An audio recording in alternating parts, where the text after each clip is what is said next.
Yeah. Wake up with coffee and sports. Sunrise glow, listen coast to coast. A flow like you know. Offensively, who made them? Oh, Patrick Mahomes. Sideline to sideline with plays to show. This network's got the spark. When you put up 300 yards rushing against someone, that you got your butt whooped. I feel like I would have liked to see Oregon Ohio State in the semis, not the quarters. So I think some reseeding is probably where I would change. But they're out of their mind. They're going to do this 3 quarterbacks in a row. Here's the crazy. I just can't take it. Birds keep flying high, fans cheering loud, and one podcast moving through the crowd. Meaty boys brawling, no holds barred bout. This wire life never in doubt. Tune into the vibe. That's my bold prediction for the show. Devin Booker, in the next 3 years, he will be a Houston Rocket. Because I still think Seth is still at the top of his game. I do. I think he's right there. Who knows? Maybe. Not this year, but one time soon. Why wouldn't we potentially see Seth and Roman? You know what I mean? Tune in the vibe.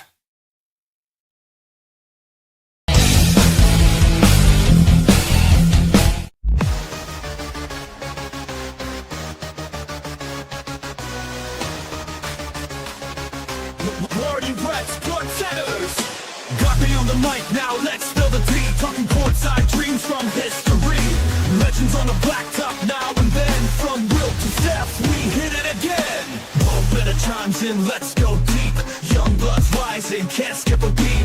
Puppy prospects with fire in their eyes. Draft night suckers and hoop dream high. Wire to wire, bring the heat. Podcast magic can't be beat. Do better, but roll better. We're hoop heads, trendsetters. What's poppin', y'all? It is your boy, Gardi3, and welcome to the And One podcast. Of course, joined, just like every week, he is the greatest co-host of all time. He is Mo Better. How you doing, Mo? Hey, what's good, Brett? What's going on out there? Chat, everybody that's joining us from whatever platform you're listening and watching. We appreciate you guys. No, fair enough. I'm looking forward to this week. For anybody just tuning in or not familiar with what we're doing, we are doing the Mount Rushmores of every single division, and we are on our last division today. And this week, it's the Atlantic Division. So we got fun teams like the Celtics, 76ers, Knicks. So what's up, Keith? Thank you for tuning in. And before we get there, though, you know how it is. You know where we got to start. Underrated player of the week. Could be a team, a theme, owner. So, Mo, why don't you get it started? Who is your underrated player of the week? You know what? I'm actually going with a team. I'm going to go back and give the We Believe Warriors their flowers. Remember the We Believe Warriors?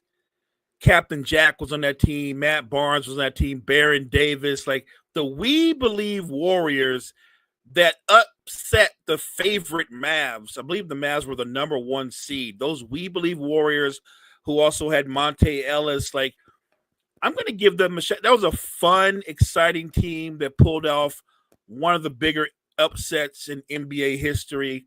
If you're a fan of hoops, if you remember the We Believe Warriors, if you know, you know, I'm going to give that team their flowers because I had fond memories of that series and how they overachieved and upset Dirk's Mavericks.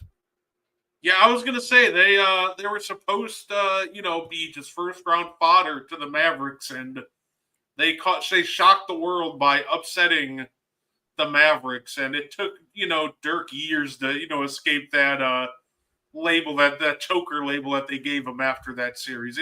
That was tough for him. It was a tough series for him to lose. I'm glad he redeemed himself in 2011, but that series was just a great win for the Warriors, but just so demoralizing for the Mavericks and just so damaging in the public eye to Dirk. No, I agree. But to his credit, look, Dirk showed a lot of mental toughness. He bounced back, and when he got his opportunity, we could argue that what his Mavericks did in the 2010-2011 season, in terms of where they were ranked, it might be the greatest playoff run in terms of an upset in NBA history, in my opinion. No, absolutely. I wanna go over to the WNBA for my underrated player of the week because you know what? I feel like they're not getting enough love. Listen, obviously Caitlin Clark's been out with an injury, and a lot of people have they almost wanted to write off the Fever at that point. And while a lot of the Fever discussion is still centered about Caitlin Clark, let's show Kelsey Mitchell some love, man. Her offense is a big reason why they're been able to at least tread water. Her and Aaliyah Boston, they've been great for them down the stretch, but when somebody like your lead guard goes out, that's responsible for a huge amount of the scoring and playmaking. That's a tough role to fill, and I think Kelsey Mitchell deserves her flowers and just how admirable it's been, how great of a job she's been doing, filling in for that role as the lead playmaker and scorer. So I just wanted to give Kelsey Mitchell a shout out for the work that she's done this year, keeping this team afloat. I love that shout out because she's played great. You forget that Kelsey Mitchell is a bucket. You forget her ability to create for herself. She's good as a secondary facilitator. It's disappointing because of all the injuries, because I really thought the Fever had a legit shot at competing for a championship. And yet, even with the injuries, because of the play of Kelsey Mitchell and others, they're still in the fight. They're still going to be there, and she absolutely deserves her flowers. No, absolutely. So, overall, it's been a fun season over in the W to just watch and keep track of. I'm excited to see where it goes and how it ends. It's great. It's great, and a lot of great things going on over there. So, I'm just hoping that we can somehow avoid a lockout with them next year with the CBA coming up. So, it'll be something to keep an eye on. I agree. But you know what, Mo? I figure let's get right into it. Let's talk some Mount Rushmores in the Atlantic Division.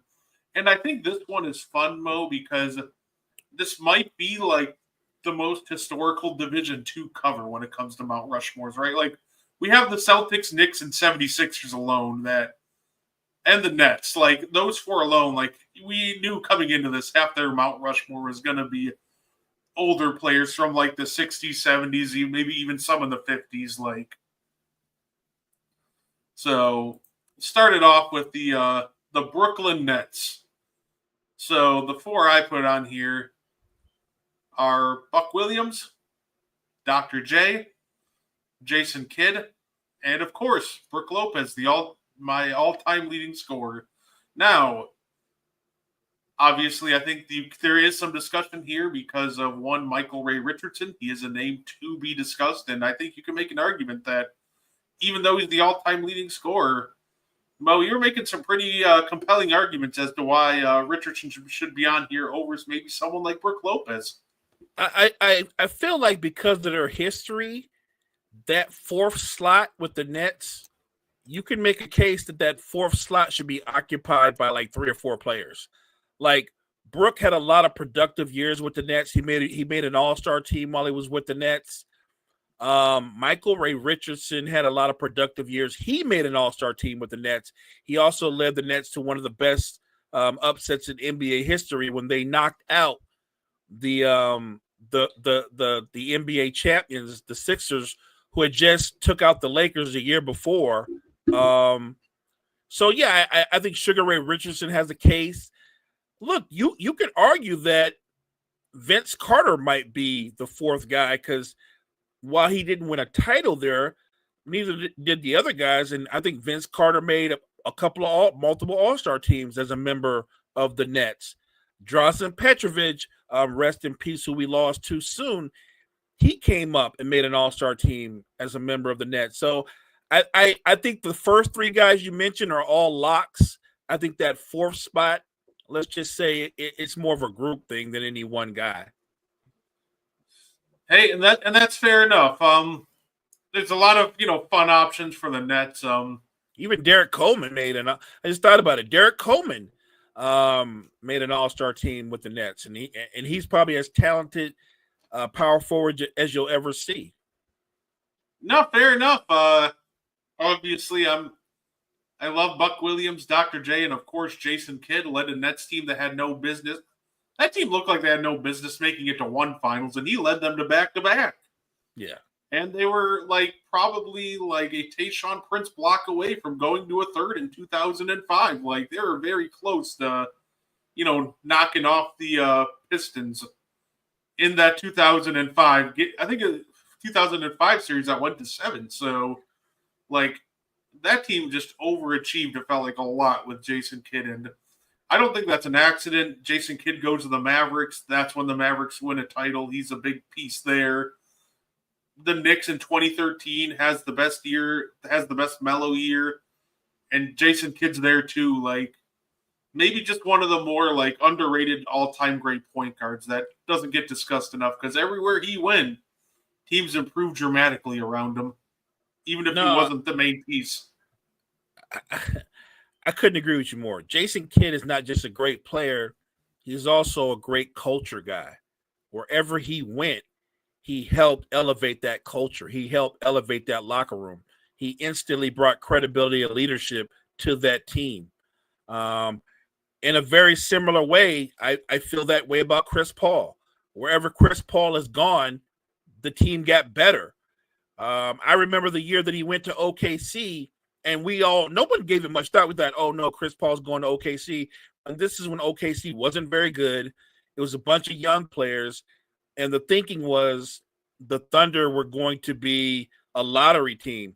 And Chris Paul got there, changed the culture, and led them to the playoffs. Some guys are just great players and great culture guys. Jason Kidd is one of them.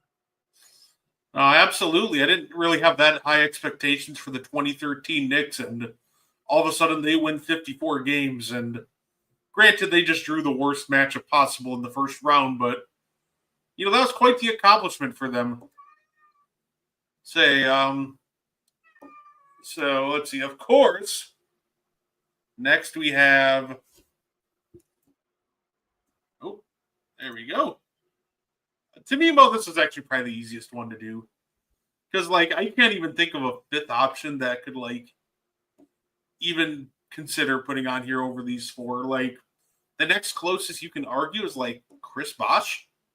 But even then, Chris Bosh, I don't think comes anywhere near what, these four guys did for the franchise.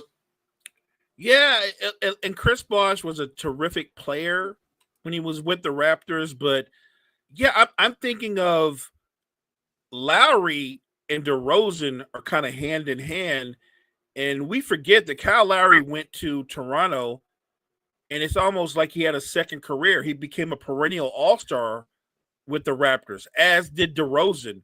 And I know they weren't able to win a title, but for their time there together, the Raptors were always relevant and they were always contenders.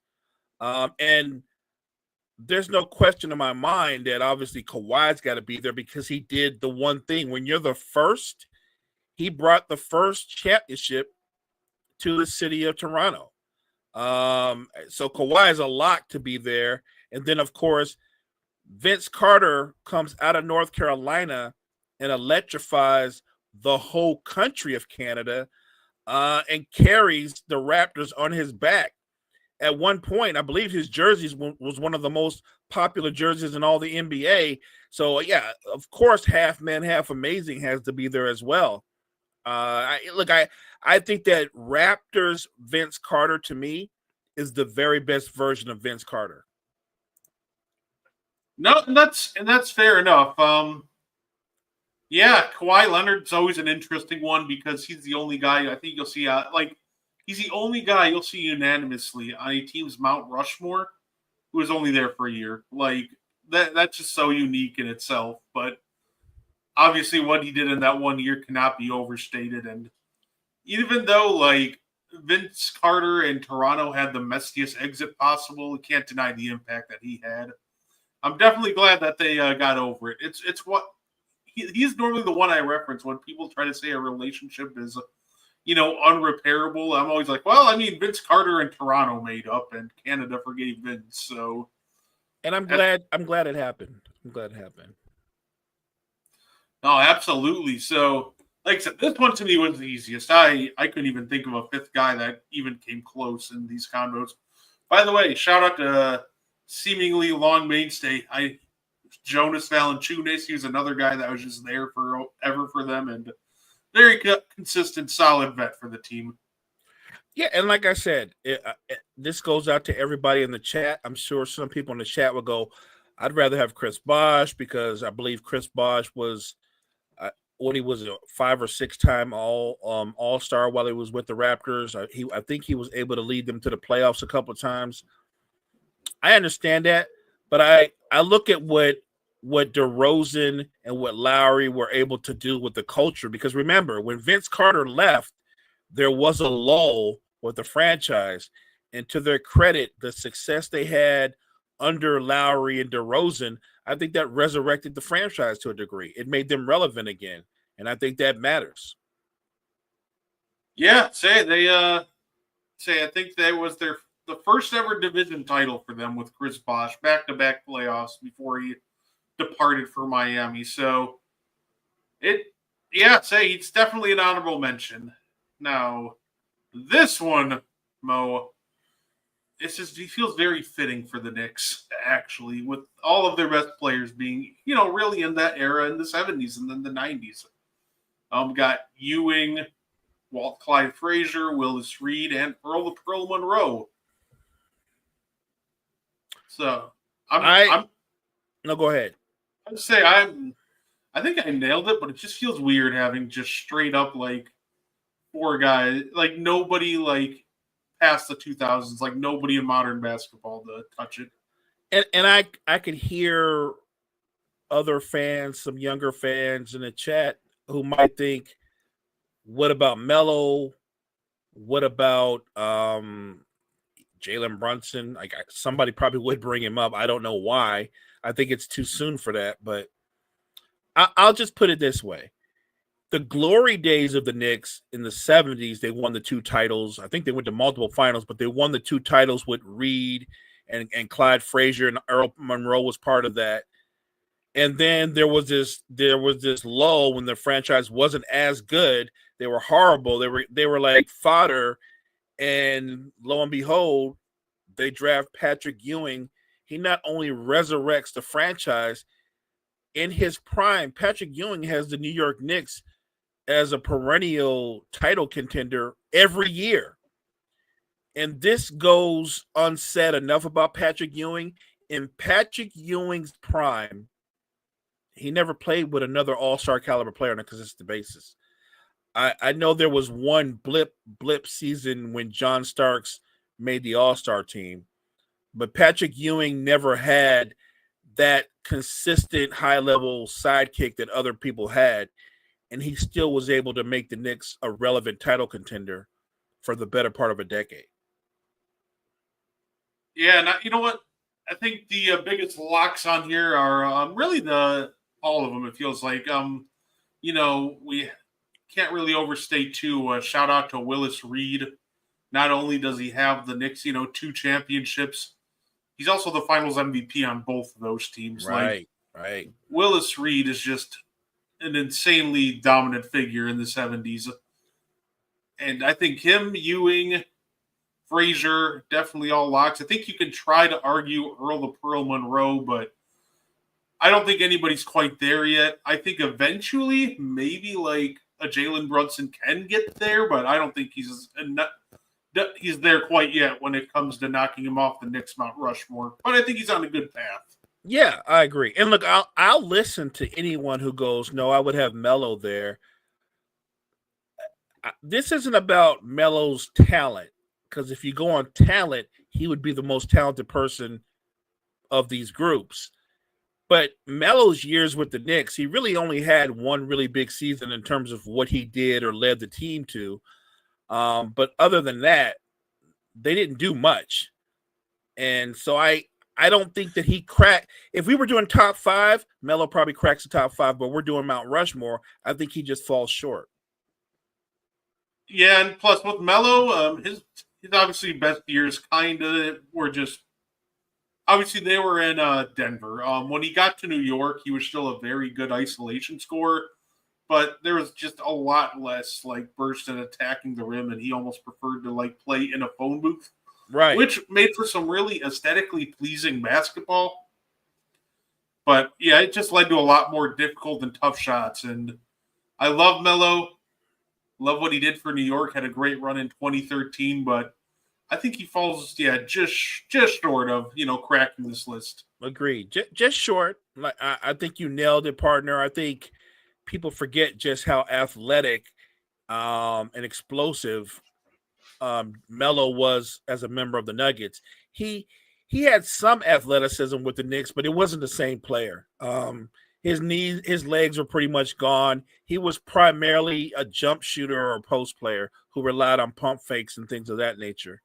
I think you nailed it with the Knicks. I think you got the right players. We can do honorable mention because there are a lot of great Knicks, but those are the four that I would have on my Mount Rushmore. Oh, fair enough. I know there's a lot of Philly fans that we got on Wire to Wire, so I'm hoping I did right by their Mount Rushmore. Got Dr. J, AI, Wilt, and Fee Fi Fo Fum himself, Mr. Moses Malone, with my honorable mention obviously being the round mound rebound, Charles Barkley. Yeah, so you shout out Charles Barkley, Billy Cunningham, Andrew Toney, and it's weird to say this because he's still in his career. You shout out healthy Joel Embiid, right? Because if he could have put together 5 or 6 healthy seasons, there's no way he wouldn't be in the Mount Rushmore. But I can't put him in over the guys you just named. No, and that's fair enough. Another guy I definitely want to shout out. The Secretary of Defense, Bobby Jones. Great Sixer. Great player. Yeah, overall, this to me, this one was pretty easy. I think the hardest part is it's almost like a what if. It feels like Joel Embiid should be on here, but obviously due to injuries and other things, that just hasn't come to fruition. But it feels like it really does feel like Joel should be on here just based on how talented he is alone. It's just unfortunate that he isn't. You know what, partner? Selfishly, as fans, I'm not rooting against Joel Embiid. I hope he comes back and plays at an all NBA level and is able to display all of his talent and stay healthy. Like, what if we're doing the what if? Well, what if Joel Embiid puts together 3 or 4 healthy years and he's able to lead the Sixers? I'm not saying win the finals, but what if he leads them to the finals? I think that would change. You'd have to assume if he put together 4 healthy seasons and he's playing at a high level, we could revisit this top 4. If he leads the 76ers to a finals, like this might be a hot take to some, but yeah, I think that would put him on here. I agree. I would comfortably at that point put him ahead of someone like Allen Iverson if he leads the Sixers to a finals. I agree. I know that might be a hot take to some, but listen, I think that Joel Embiid has the more dominant peak than Allen Iverson. And I think if he finds a way to, lead them to a finals, I think the longevity on both of these guys are, at this point, I think give them 3 or 4 more years, they'll be pretty similar. So I will say this. I was just watching highlights of Allen Iverson in the 2000 playoffs. My God, what a relentless little man. Just stayed in attack mode and was absolutely fearless. Like I think we were talking about Derrick Rose in the morning show and how special Derrick Rose was. But when you watch Allen Iverson, you almost forget how special he was and how the game was played back then. And he was just absolutely fearless when it came to taking contact. Just a special player.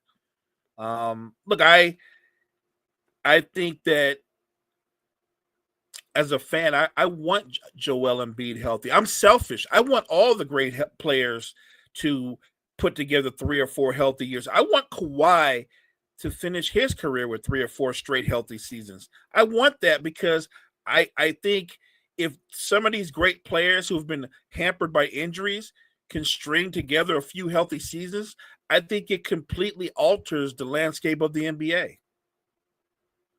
No, and absolutely, and that's something I always hope for too. Even if I'm playing against them, I'd rather beat a team that's healthy and at full power. Because if we do that, then it's just no excuses why you won or lost, right?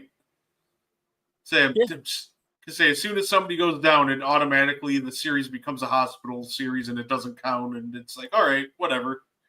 And that I think that was the frustration of the what is it? Correct me if I'm wrong. The 2019 finals.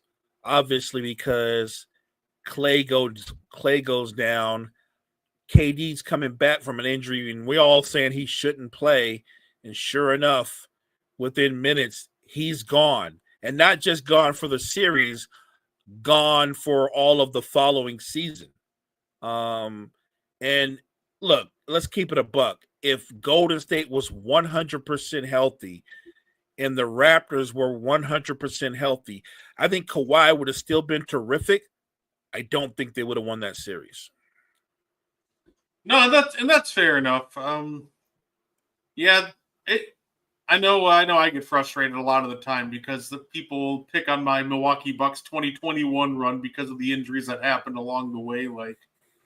It's not my fault the Nets built a top-heavy team where 1 or 2 injuries to their top guys were just going to sink the entire operation. And even then, KD still took them to 7. There's nothing to be ashamed of. We literally went up against the best version of a top 15 player of all time in Kevin Durant. I agree. And survived. And look, isn't that the nature of sports to a degree? Like, Golden State lost 2 of their best players and ended up losing that finals. Well, if you go back in time a little bit further, when Golden State won their very first title, the Cavaliers lost Kevin Love and Kyrie Irving. Yeah, it's just so hard to try to, win a series after you lose 2 of your top players because then the game plan has to change on a whim, and right. It's just so difficult to do. But yeah, no, I still remember watching that 2021 series, and man, just Durant was so special that series. People are like, oh man, you beat the Nets with only the only person being healthy was Durant. I'm like, nah, that was peak Durant at the peak of his powers right there. The amount of tough shot making he did was the most absurd thing in the world. I refuse to be discredited for surviving that Kevin Durant onslaught. And I want to point out, because you can appreciate this, I thought your defenders that were guarded him as well as you could guard him. He was, am I wrong, Brett? He made so many contested shots. Oh, yeah. No, people are talking about how he's cooking guys like PJ Tucker and Drew Holiday, and it's they're doing everything they can. I thought we did a fine job defending him because it got to a point where you're just watching him and you're like, there's really nothing else we can do. The only thing we can try at this point is try throwing Giannis at him, but Giannis had to carry such a heavy, offensive load. We didn't want to gas him out by trying to guard Durant. Right. So it pretty much was just PJ Tucker and Drew Holiday and everybody just doing their absolute best they could, and Kevin Durant just being like, it doesn't matter. I'm arguably the greatest scorer of all time, and he was showing it that series. That was even more impressive when you realize that he was still a year removed from the injury. Most people come back from that injury, they don't look the way he looked. You wouldn't have known he ever had that injury the way he played. He looked the way he looked prior to the injury, beating people off the dribble, the contested shots, the incredible shot making, effective in the post, effective in the mid-range, from the three-point line, in transition. When Kevin Durant is aggressive, it's as entertaining a show as you'll get. I remember where I was for Game 7. I was actually at an independent wrestling event. And after the show was over, after Brew City Wrestling was over, there was a venue connected to a bar. The promoter, the fans, the wrestlers were all just piled into this bar to watch the fourth quarter. right before Durant ties the game, the promoter of the whole show, Frankie DeFalco, he goes, "This is more scripted than wrestling, man. Kevin Durant's about to hit the shot and win the game." Well, thankfully, he was only half right. He hit the shot, but his foot was on the line. Facts. But yeah, no, that was one of my favorite games to watch of all time. Just what a roller coaster. It was exciting. It was a great game. And if you're on the other side of it and your team wins, you just thank God that you pulled it out. And if you're on the losing side, it's a tough way to lose a great series, but you tip your hat to the Bucks and you keep it moving. Oh, fair enough.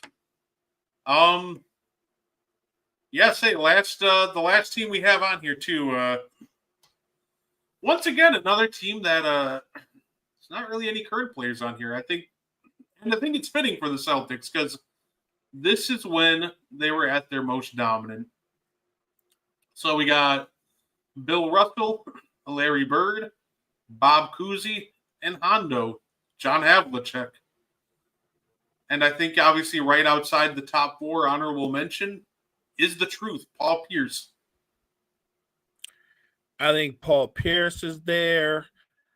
Dave Cowens is probably there. Kevin McHale might be there. I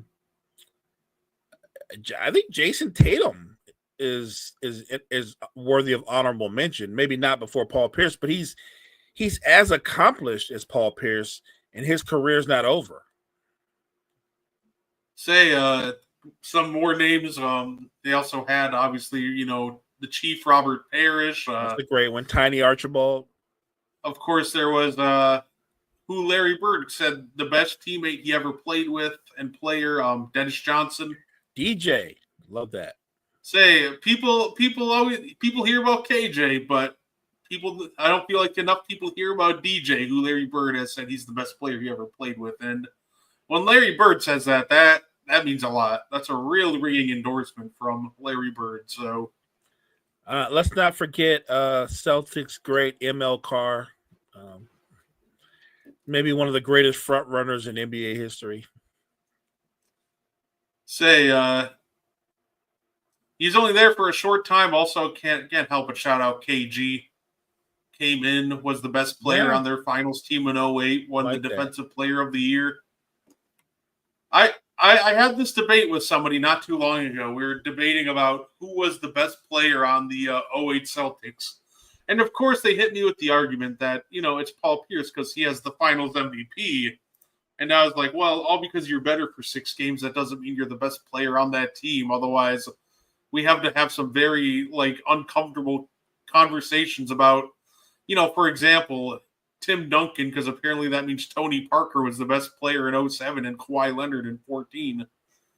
Right. And who knows who wins finals MVP if they close it out in 13. That's why I always stress, you got to make sure you look at the context behind the accolades before we actually use the accolades. I agree 100%. And look, let me point this out. Paul Pierce won Finals MVP, and I'm not saying he wasn't deserving of it because he seemed to make every key basket. He was terrific. Nobody on the Lakers could really slow him down, but their best player was Kevin Garnett. And that Celtics team, what they were built off of was their defense, and the anchor of that defense was Kevin Garnett. And what Kevin Garnett did in that series was he not only shut down Pau Gasol, he shut down Lamar Odom, who was the 6th man of the year that season. So I think about what he did. He locked down Gasol and Odom in the same series. He anchored that defense. So while I don't disagree with Paul Pierce winning the MVP, anybody who knows basketball knows the best player on that team was Kevin Garnett. No, fair enough. Now, we had a fun conversation going on the morning show, and I just wanted to continue it because I'm kind of curious, Mo. The greatest team of all time, if everybody was in their prime. We were talking about the 2018 Cavs. Yeah. I'm just curious. Were you able to think of a team that could potentially beat the 2018 Cavs with everybody in their prime?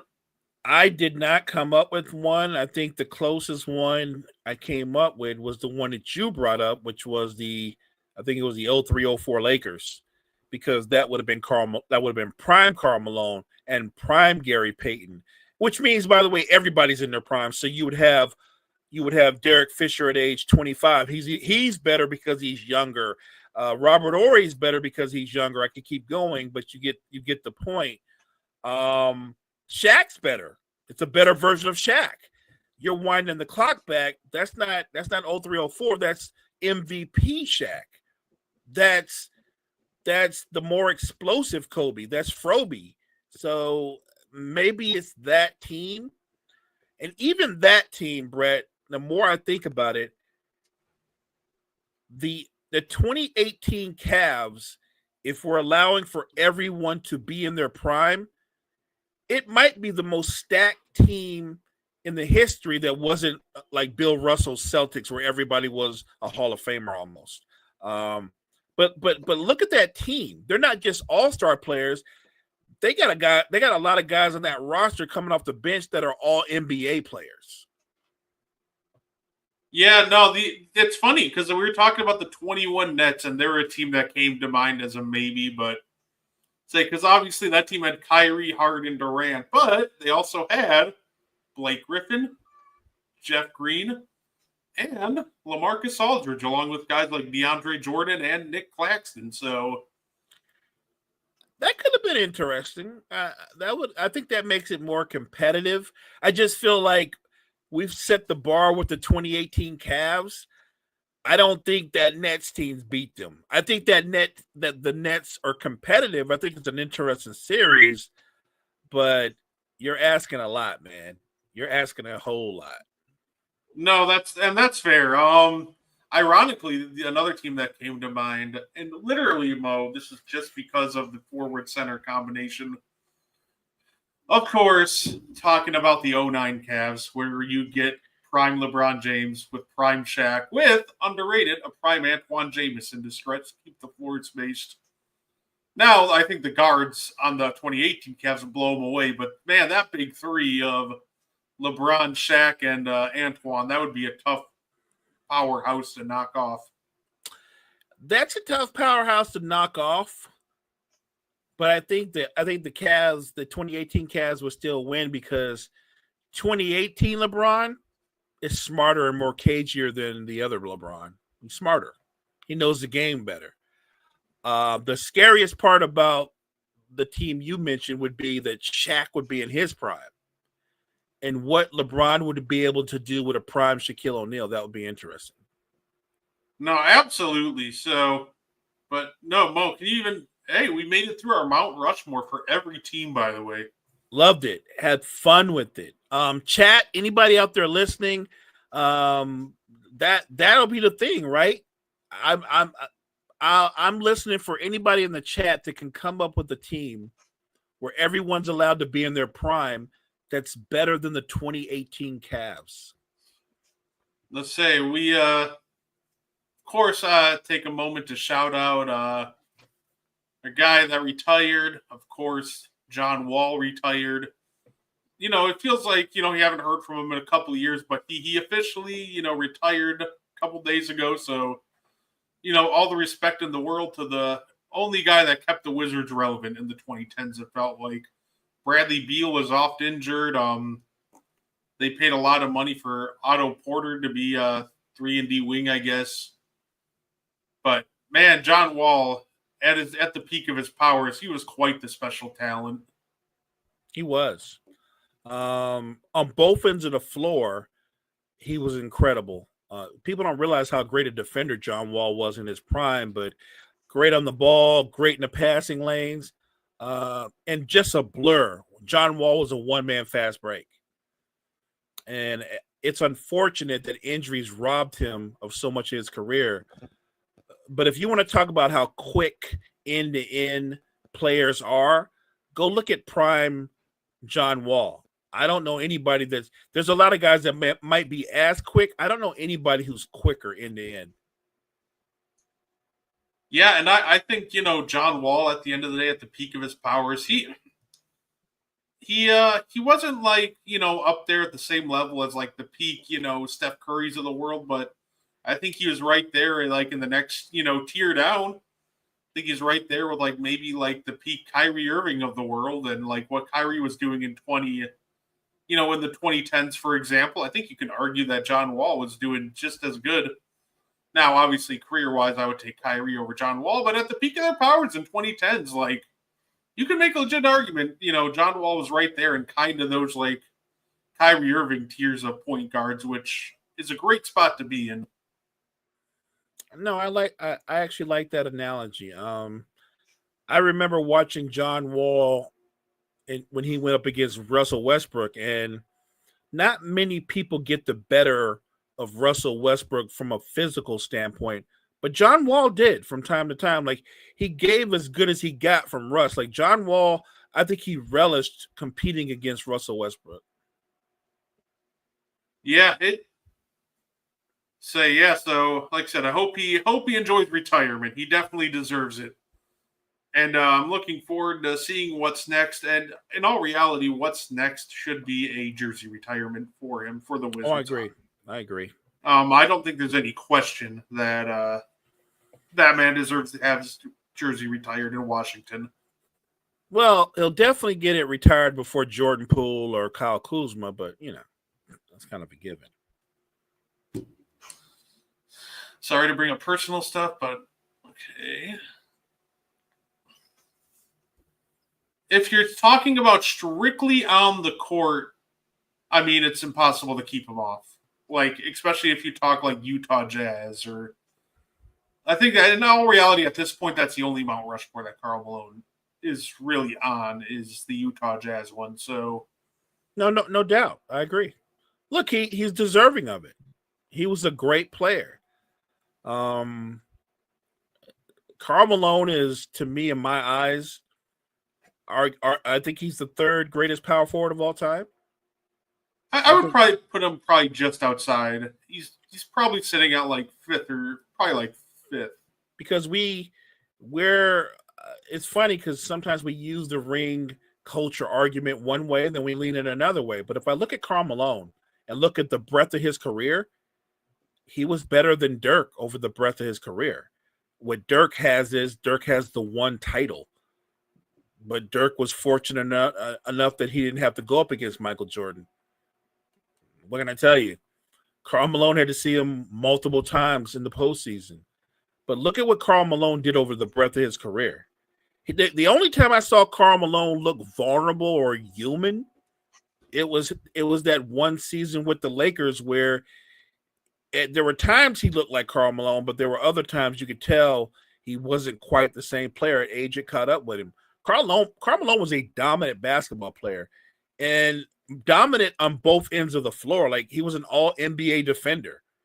And I think that should be accounted for. Like, I love Dirk, but Dirk wasn't a great defender.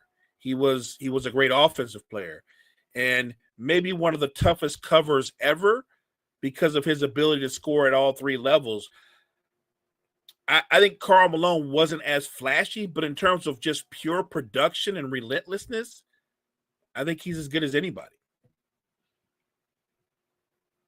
Yeah, I'd say at the end of the day, when it comes to that's fair enough. I think with Karl Malone, it's obviously seen people take him off Mount Rushmore, and for good reason. Listen, I think with Karl Malone, I understand not wanting to like praise the human that he was, because what he did off the court was truly some disgusting stuff. But if we're keeping it strictly on the court, he should obviously be on maybe a couple Mount Rushmores. But like, I completely understand going both ways with it. On the court, keep it strictly there. Yeah, he should still be on some Mount Rushmores. But if you're trying not to praise the human that was Karl Malone, I also understand that. So I think you can go both ways, but I think on the court, it's just impossible to keep him off at least a couple. And that's fair. Look, I'm not praising Karl. I don't praise any pro athlete and pretend like I know them. Yeah. So when we talk about their numbers or their careers, I'm strictly talking about their career. I don't know what they're like when they go home. even if you do a documentary and they go, he's a great family man and this or that, like, I don't know if he's really a great family man. It's what the camera shows, but you don't know what anybody's like behind closed doors. So when I judge athletes, I'm literally just judging them off of what they do between the lines or on the court. Yeah, I think when it comes to the greatest power forwards of all time, it's I think the three locks for sure. Giannis, Timmy, and KG, and then after that, then you can argue with if it's Malone, Dirk, Charles Barkley. I think those are probably the next three you argue about, and I think a lot of people could make the argument that Karl Malone would be the fourth guy on that Mount Rushmore. So it's like whatever way you want to go with it, but yeah, I completely understand both sides of that whole spiel with Malone. He was unique. I think we forget how unique. Now, granted, not one of my favorite players. I just not one of my favorite players. But when someone's great, you acknowledge their greatness. I think what gets lost in time about Karl Malone was how in the fourth quarter of games, Jerry Sloan would put him at the 5, and he would guard the 5. And the 5s would be star 5s, be it David Robinson or Olajuwon or Shaquille O'Neal. And he would more than hold his own because of his physical strength and tenacity. There's a reason that the Jazz team that Kendrick Perkins says was plumbers were able to beat a much younger, much more athletic Laker team with a backcourt of Nick Van Exel and Eddie Jones. That's year one. They take out that team that won like 60 games. The Jazz take them out in 5 games. Year 2, Kobe's an all-star as a 6-man.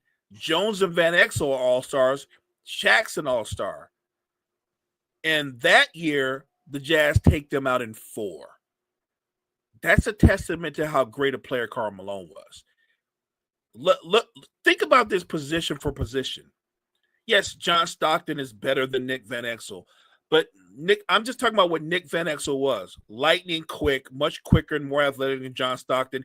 Eddie Jones is an elite athlete. He's going up against what Redick and others would call a plumber and a Hornacek, and yet the Jazz sweep them. Why is that? It's because Karl Malone in the fourth quarter could guard Shaquille O'Neal. And in the fourth quarter, Shaquille O'Neal couldn't guard Karl Malone. Say, just don't whisper in his ear the mailman doesn't deliver on Sundays. And that's a great line. Again, I think what people forget, remember, they lose 96, 97 to the Bulls, but not in an embarrassing fashion. They lose in 6 games. And it's always those final games, the closeout games, where it could have gone either way, right? It could have went to 7. Give Chicago credit for not letting it go 7. Like I said, Karl Malone is a great player. He was never one of those players that I rooted for, but I fully acknowledged how good he was. I remember when announcers would talk about how strong he was, I'd be like, he's big, but he's not that strong. And then you'd see him shoving centers and physically moving them around because he was that strong. Say, Mo, I have a fun little game for us, by the way, too. So obviously we have the release of NBA 2K in a couple weeks, and NBA they have released their top 100 players list, but I thought it'd be fun, Mo, to look at the top 15. And, you know what? We're going to see. We're going to pretty much act like we're going to see if these are close to being the actual top 15 players in the NBA and see if 2K got it right. Okay. So I think the first 2 are easy, tied at 98 overall, Jokic and SGA. No arguments there. Nope. Next 3 are Giannis, Luka, and Anthony Edwards at 5. Giannis, Luka, Edwards. I'm still okay. I'm okay. All right. I think this is where this gets interesting because at 6, Steph Curry. Say, and number 7, LeBron James. So I guess the real question is, do the old guard have another elite year in them, or do they start maybe slipping down into that 10 to 15 or maybe even top 20 conversation? And that's the most unpredictable situation with the old guard is, one, we got to give them their flowers for Steph, LeBron, and KD all still playing at a super high level. But on the other hand, we're talking about guys that are 36, 37, 40 years old. At some point, they're going to hit a wall. But there's no way to predict when they're going to hit the wall, right? So I don't think 2K got it wrong. I think they got it wrong until those guys show signs that age has really caught up to them. Oh, fair enough. You know what? We're gonna just honorable mention the next guy and move along just because Jason Tatum is out all year with the Achilles injury, but they have been the 94 overall, and I think that's fair for what Tatum's done. No, I'm with it. But right behind Tatum is Victor Wembanyama and Kevin Durant. So they're predicting that Wemby's a top 10 player and, KD's in that conversation. I like that. I like where they have them at. Like I said, so far, so good. 2K is batting 1,000 in my book. Right. And then I guess since we're kind of moving, Tatum to the side since he's hurt, that would put Donovan Mitchell in the top 10. I would not hate on D Mitch. My problem with Donovan Mitchell is, I think you're with me on this. I think we both agree he's an elite level scorer. He's sensational, but I feel like he's just outside the top 10. Hey, you know what? It's funny because I know a lot of people argue that, he was all NBA. Nick Van Exel was a beast on the court. Absolutely. I know the people argue he was just all NBA first team this year, but you know what? I think that's fair. There's going to be a lot of guys who I think are just going to keep improving. So I think Donovan Mitchell probably is like an all NBA second team level player. I think I agree. But if you want to say, he's a third team, I think that's great. I just don't think he's going to hit first team again this year. So that's where I'm at. I think he will be on the all NBA team, just not first team. And I don't think this is a swipe at him. Like I said, I think he's a terrific player. I think he's just outside the top 10. What's up, Gene?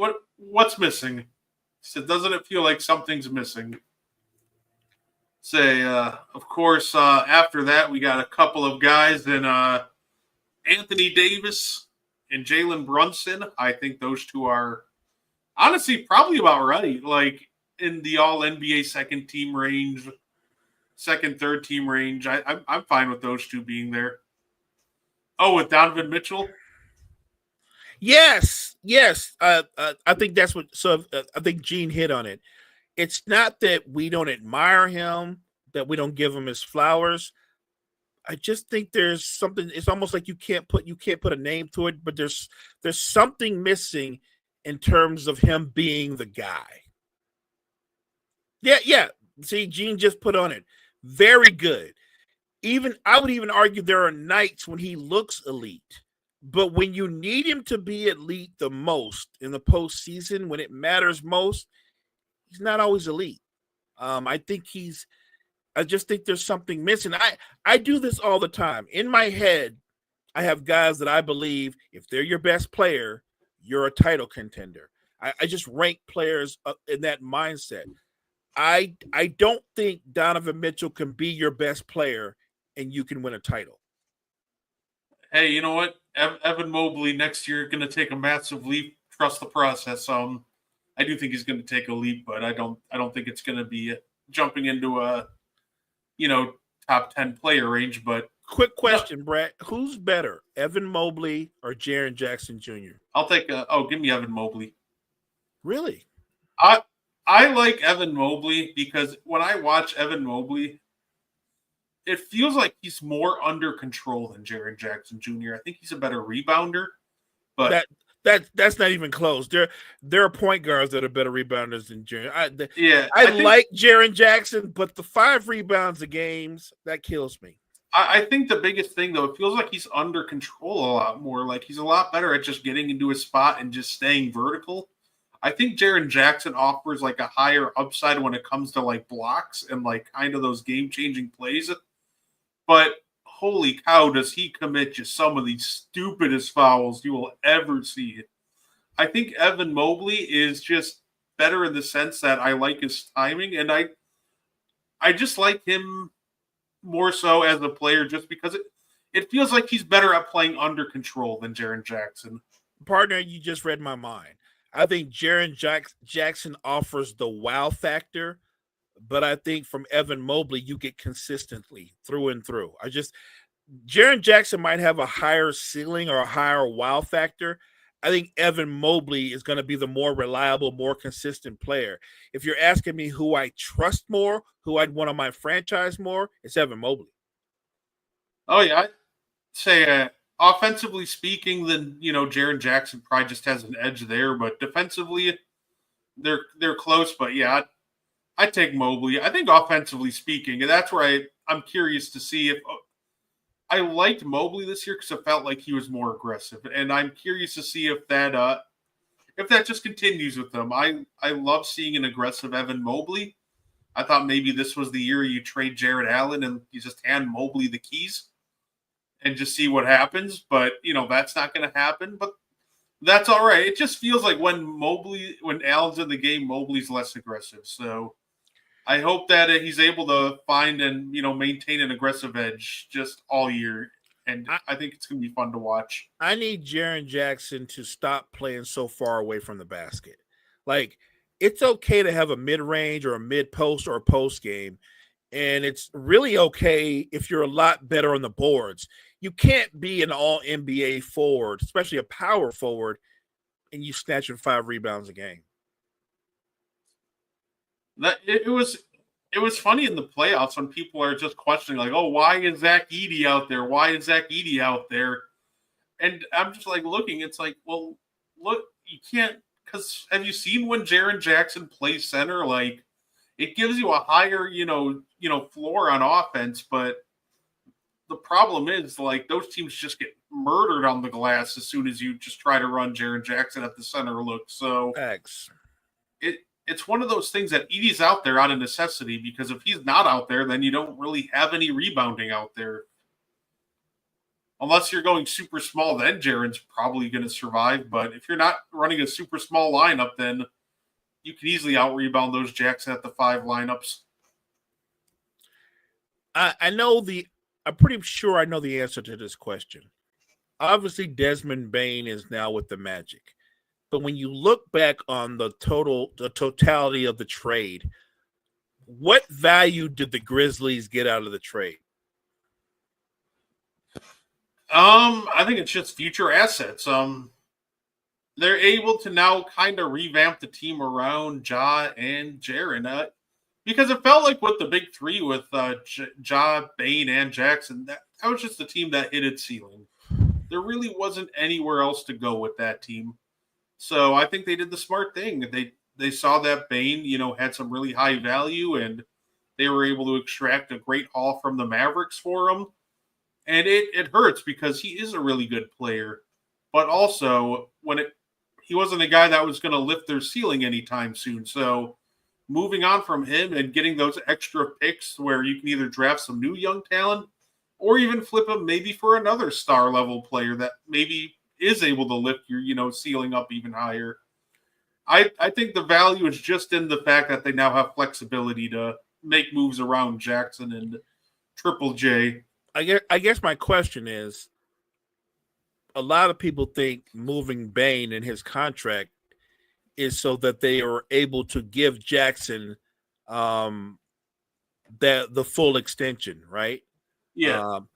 My question to you is Jaren Jackson worth $250 million? That's a hard question to answer. Here, I'll answer first, even though it's my own question. No, he's not. No, he's not. He you can't be what he is as an overall player. I'm talking about what he gives you or doesn't give you and be worth $250 million. And I know that I'm sure Memphis coaching staff and their scouts and all that and their general manager are like, yeah, but we're projecting that Jaren is eventually going to average 10 rebounds a game to go with 22 points and 3 or 4 blocks. And if you could guarantee me that, then I would say you guys are right. But since he's been a low end rebounder for almost the entirety of his career, and what people don't realize is you can't coach effort. Rebounding, yeah, there's some nuance to it, but it's also about want to. It's about effort. You got to want to pursue the basketball.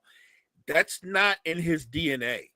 And as an offensive player, when you watch him play, yeah, he's more skilled than Evan Mobley as an offensive player. But he's one of those guys, Brett. If you watch Memphis play, he forces up a lot of bad shots just to get shots off. I'm not denying talent, but what they're trying to project is potential. And I feel like in a small market, you got to get it right more times than not. Paying Jaren Jackson $250 million, assuming they believe that he and John Moran as a duo are going to take them to an NBA Finals, that is criminal. That's almost mismanagement. I hate to be the bearer of bad news to Grizzlies fans because it's almost like a spoiler alert. You're not going to the finals. You're not going to the finals this year. You're not going to the finals next year. Well, let me correct that. You can go if you buy tickets like me and Brett would have to go, but you're not going as participants. That's what I meant to say. I feel like that they'll probably run the, whatever iteration of John Jaren Jackson for a couple of years, and they'll end up moving off of him at some point. But yeah, it's tough because on one hand, it doesn't feel like he is, but also like he at least gives them something to look forward to. He at least gives them some hope that they can maybe, figure something out. He's just a weird player. Do I think he's worth, would I pay him that much? No. But when you're the Grizzlies and it's either that or just let him, walk for nothing, do you really have that much of a choice? And there lies the problem. I guess to answer your question, then I don't think he's worth that much, but good for him on getting that money. and just to be clear, it's not that I don't like Jaren Jackson because I don't want to ever ruin the opportunity for the network to get an interview with Jaren Jackson. This isn't me saying he's not an all-star caliber player.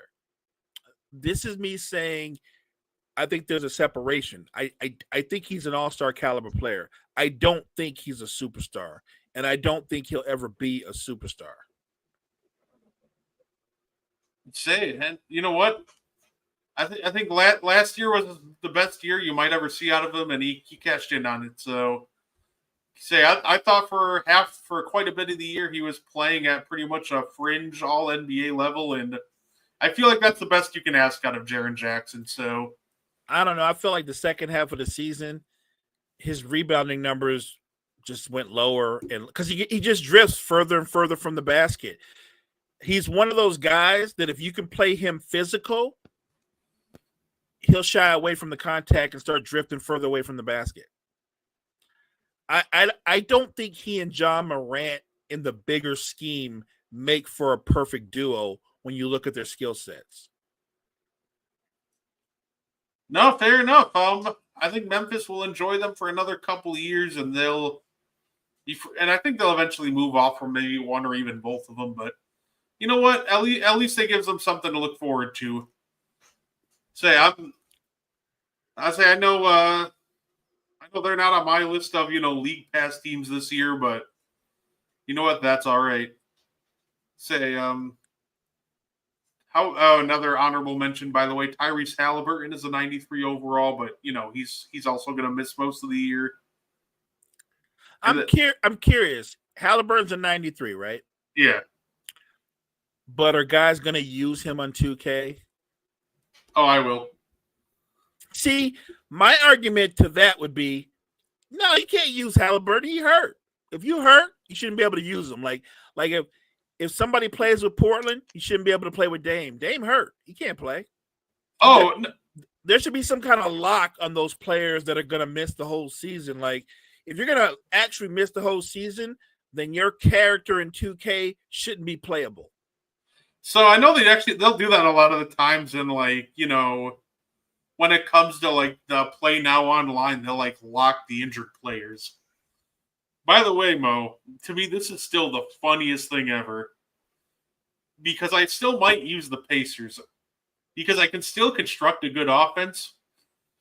So every rating's out of a 99. You want to guess what Andrew Nemhard's mid-range rating is? Oh, I think we had this. Isn't he like a 96 or 98? Something crazy. Yeah, he's a 97 out of 99. Oh, my God. He's in apparently like Devin Booker, Kevin Durant, SGA, Steph Curry conversations as a mid-range shooter. Did not know he was on their level. The only funnier one is one overall lower. I don't know why, but Miles McBride. To me, that's just the funniest name you could have thrown out there. Oh, that's right. Miles McBride of the Knicks is like super high in the mid-range too, right? Like, that's crazy to me. I saw Andrew Nemhard and I was like shocked, but I'm like, okay, I guess. And then I saw Miles McBride and I'm like, what? Is Miles McBride's like brother on the 2K team? Like, how the heck did that happen? You know, here's the crazy thing. I watch a lot of Pacers games. I'm sure you do. I don't see Nimrod. I don't see him work a lot in the mid post or in the mid range. I see him either drive to the basket or shoot a lot of threes, but I don't see him take a lot of mid range shots. But more power to him that he's as good as KD and Book. Yeah, no, absolutely. By the way, they have the list all the way down to the top 100, and your like kind of lower guys on the top 100 are guys like the 100th best player in the NBA, Bobby Portis, and he's there with guys like Shaden Sharp, Aaron Nesmith, Sarr, Jalen Johnson, Nemhard. This Pacer team is actually going to be pretty nasty to use. Literally just because I keep going up this list and I keep seeing like Pacer. Like, there's going to be a lot of like, I think they saw like, 4 or 5 guys, at least in the 80s. And then obviously you get to Hallie, who's a 93. Like, that Pacers team in 2K might be nasty to use. They're going to be fun. I mean, don't forget that you still get Pascal Siakam, TJ McConnell. Like, they're even without Miles Turner, they're going to still be a problem. Yeah, you know what's funny? I don't know why. When I play 2K, I always like picking the most random I fall in love with a random team every single year, without fail. So, and this kind of started all the way back in 2K13, where I was really good for no reason with the Detroit Pistons. With Josh Smith, Andre Drummond, Greg Monroe, Caron Butler, KCP.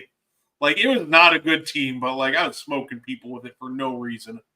Last year, my random team I fell in love with, the Hornets.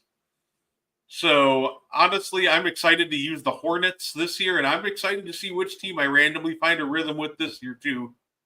You know, it's funny. I like to play like franchise mode, but you know how they allow you to take like an older team, like you could take the 2000 Lakers and play them, in a franchise with current teams, right? Yeah. I have a blast doing that. Like, I'll play with those I'm playing with the Lakers team that has Shaq, Kobe, and Glenn Rice as their third option. And the same way that Halliburton or Nemhard is ranked a 97 in the mid range, I think Glenn Rice is like something insane at threes. He just doesn't miss. Say I know my go-to historic team. Like I said, I like playing a lot of Play Now online and like franchise just for fun. My go-to historic team is like the championship 71 Bucks. I just overwhelm everybody with Kareem. But what really makes it work is I hardly miss a 3 with John McLaughlin. Like, I dominate with that big O Kareem pick and roll, but then I just start spraying with John McLaughlin. And you got John McLaughlin. Who am I missing? Bobby Dandridge is on that team, right? I think Yeah, Bobby Dandridge is nice too. Yeah, it's a fun team to use. That and my other historic team was the 07-08 Nuggets with AI, Mello, JR. That's a fun team. That Nuggets team with JR, Kmart, they were fun. Athletic, young, explosive. Is that the one? I think they had Nene on there too. Say, I think that was. I think their center was Camby. Yes, the first one was Camby. You're right. It's Marcus Cam. Again, that's fun too. Yeah, that was a fun Nuggets team. People don't realize how close they came to get to the finals. If they don't have to go up against that Lakers team, they're in the finals. No, absolutely. So, and then Mo, before we get out of here, I thought I'd have fun, make our fun little announcement. The N1 podcast does have a fantasy football league this year. The N1 podcast, it's on ESPN, and it's going to be a ton of fun. It's free. We're just in it for the love of the game. So anybody join, I'll put the link over on the N1 Facebook page. You're more than welcome to join. I'm tinkering with the rules and making it very high risk, high reward, right? So for example, 40-yard plus touchdown passes. If you get one, you're going to get a ton of points for it. They hardly happen, so I up the incentive. So it's going to be 10 points for throwing it and another 10 for the receiver catching it. You're going to get a solid 24, 28 points for them. The kicker, though, is since I upped the points on all the big plays, I kind of upped the points on throwing an interception, too. So you can't just recklessly go I want Baker Mayfield because he throws a lot of big plays. Well, when you lose 8 points for every interception, you got to be a little careful. So, like I said, made it high risk, high reward. And I kind of went for that with every single aspect of the league, even the kicker. For example, Mo, you make a field goal, you get a point plus, let's say you make a 50-yarder, you get an extra 5 points. You gain 6 points. I like that. You miss a field goal, you lose a points, and you lose 5 points. It is just had a lot of fun, made it very high risk, high reward, and I turned on a couple of options that maybe some people don't. You should still be able to score a decent amount of points. So I even turned on points for punts inside the 10 and 20 and punt return yards. So special teams is going to be huge. Overall, it's just for fun. It's just for the love of the game. Maybe you'll come up with a prize later. So I'm here for it. I like it. High risk, high reward. I'm here for it. And then our draft is I put a poll in the page. Currently the 3 options are this upcoming Sunday, next Tuesday or Thursday. Because the next day I have off after that would be Friday, and that's by then we already have the first game of the season with right. Cowboys Eagles. So technically we could do it on Thursday, but overall, like I said, it's gonna be a lot of fun. So if you want to join, I'll put the link out there. Yeah, do that. I'm down. Say anything you want to add before we get up on out of here, Mo? No, I want to thank the chat. Appreciate all their energy from David and Damian. Gene joined us late. Just thank you guys so much for joining us. Hey guys, make sure you check out all the great content that we offer you guys at Wire to Wire Network. Wire to Wire Network, we appreciate you. No, absolutely. And of course, you can check Mo and I out again tomorrow. We'll be here for the morning show. And we'll see you next week. We'll be back on Tuesday with Meaty Boys. We'll make sure to bring you up to date with all the wrestling news, and I'll bring you up to date with my adventures from the Renaissance Fair on Sunday. So it's going to be a great time. Thank you, everybody, for tuning in, and we hope you enjoyed the rest of your night. Thank you for tuning in to the And One podcast. If you like our content, you can find more on the Wire to Wire Podcast Network on YouTube, Facebook, and Spotify.